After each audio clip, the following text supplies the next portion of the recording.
I now hand over to ICOMOS and Teresa to speak on behalf of ICOMOS. Teresa, the floor is yours.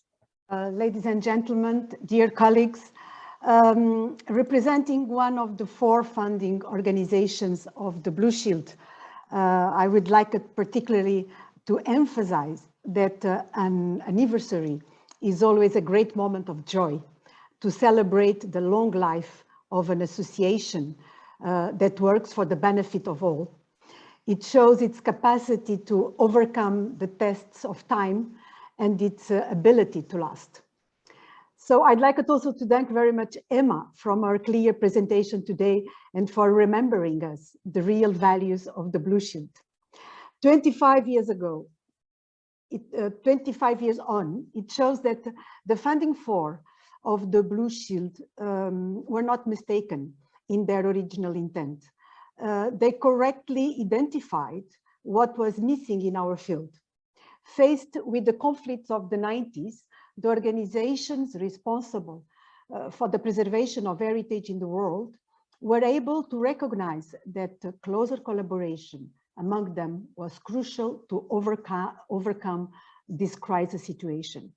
A structure was needed to enable us to work together, to increase the capacity of the various organizations in their efforts to protect cultural and natural heritage, both tangible and intangible, during armed conflicts and natural or man-made disasters around the world. The Blue Shield was conceived as a catalyst by which we hoped that the sum would be greater than the parts we were able all to contribute. Now, 25 years have passed, and since the Blue Shield was created, concepts and circumstances have changed. In today's world, the context we are operating in has evolved, and there are many new aspects and perspectives that must be considered while protecting cultural heritage. Perhaps allow me to present first ICOMOS and what ICOMOS sees as a global challenge. ICOMOS was founded in 1965 following a recommendation of UNESCO as a non-governmental, non-profit international organization. We are present in 131 countries, working with around 11,000 heritage experts. ICOMOS is dedicated to promoting the application of theories, methodologies, and scientific techniques to the conservation and protection of cultural heritage places. To do this, it has established technical bodies, 29 international scientific committees, comprising experts from all over the world, covering a wide range of specializations, from documentation of heritage to structural stabilization, stone restoration, vernacular architecture. Taking into account emerging issues and new threats in society and the need to develop new ways to understand and respond to threats, ICOMOS constantly reflects on how these may impact its doctrinal input and best practices developed at the service of the conservation and protection of cultural heritage. We have set up a number of working groups on emerging themes such as indigenous heritage, sustainable development, climate change, right-based approaches. For the past few years, ICOMOS has recognized the need to introduce guidance to deal with recovery, guidance to deal with mitigation and resilience, together with environmental issues and sustainable development. Cultural heritage, buildings and sites, tangible and intangible, are deteriorating faster than ever, all with a common threat, climate change. One of the most significant and fastest growing threats to people and their cultural heritage worldwide, with dramatic consequences. Strong precipitations, floods, increasing storminess, hurricanes, fires, but also desertification, and this is only to name a few of them. The ICOMOS Heritage on the Edge project that we did with Google Arts and Culture and SciArc vividly demonstrates the real and devastating impacts of climate change on cultural heritage, and also the effect that this is having on communities. There is a tendency to prioritize and focus on extant built heritage, and many of our responses are targeted on these places. However, climate change is equally impacting our landscapes and living heritage. We need to develop new ways to understand and respond to this threat. To address climate change in a meaningful way, we must start by comprehending the values, ascertaining why places and things are important for people and communities. When monuments are impacted, what happens to the community? Damaged monuments means damaged livelihoods, memories, social cohesion, knowledge, and so we have to worry about impact on structures, yes, but also about how impact on structures impact people. ICOMOS believes that cultural-based strategies help heighten the ambition and capacity of communities to act. The ICOMOS International Scientific Committee on Risk Preparedness, created in fact to support ICOMOS' contribution to the Blue Shield, is today dedicated to helping better maintaining our cultural heritage, not only on a global basis, but more importantly, in supporting the needs of local communities. Moreover, the work developed by our right-based approaches working group is undoubtedly of great importance to foster an understanding of heritage in all its dimensions and how community values and rights of different communities can be preserved. But the ICOMOS International Scientific Committee on Risk Preparedness is also concerned with crisis monitoring and response for heritage and for our national committees all over the world. Over the past few months, we have been confronted with many disasters, including COVID-19 pandemic, earthquakes, volcanic eruptions, fires and flooding, as well, of course, as conflicts and political instability that are ravaging a number of regions in the globe.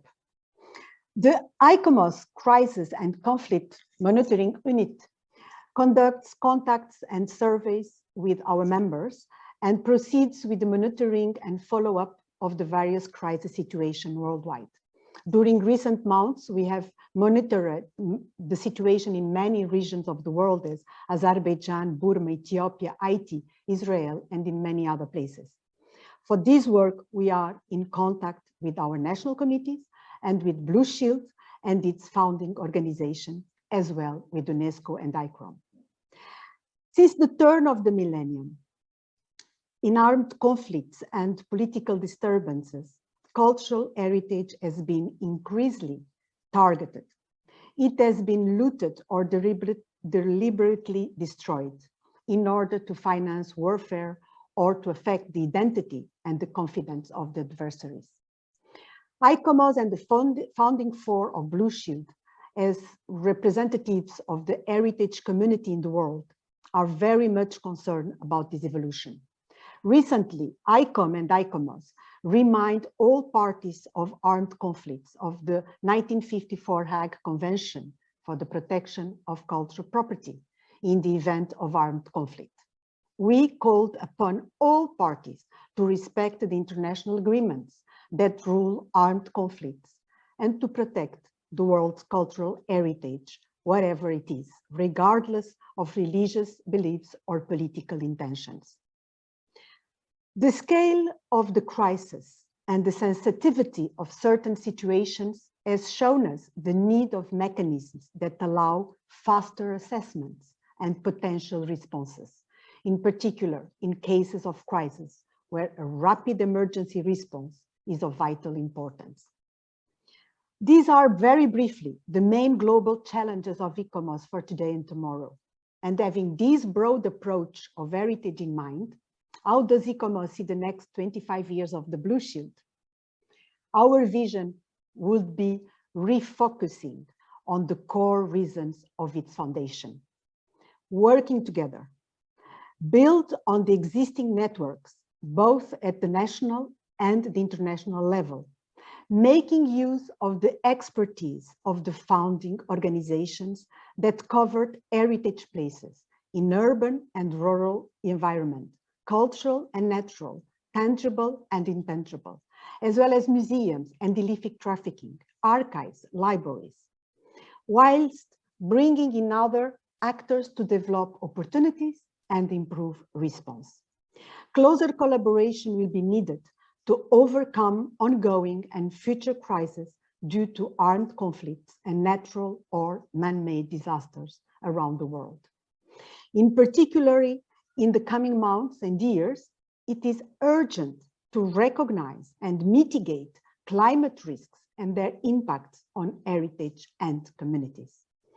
We are stronger when we do our advocacy work together. And as Alberto Galladini just told in his intervention before me, global challenges call for global collaboration.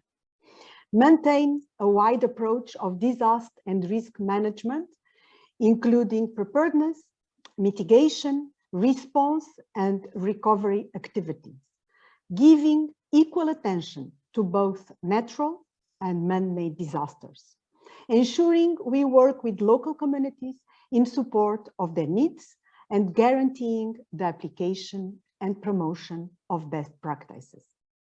We must continue to build capacity and raise awareness among cultural heritage professionals and decision makers in our respective fields. Ensure also our capacity to deliver impartial expert advice in the context of the 1954 Hague Convention and its protocols. Over 20 years after the adoption of the 1999 Second Protocol, promoting and monitoring its implementation remains our shared responsibility. The big challenge, of course, remains funding our activities when cultural may not always be at the top of budgeting priorities. In this regard, ICOMOS thanks the funding organizations for the resources they dedicated over the years in carrying forward this joint venture.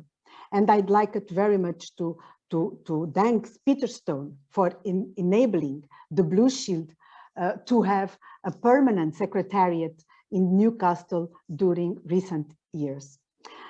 I look forward to the presentations of Blue Shield members and partners later today and tomorrow, as the expectations and needs of our networks are what should guide us in the coming years. I thank you very much for your attention. Back to you, Peter. Thank you.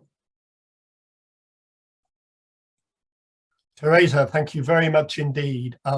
Really, as I'm reading Eric Klein's note, and he says, a great analysis and motivational speech. Thank you. And I couldn't agree more with Eric.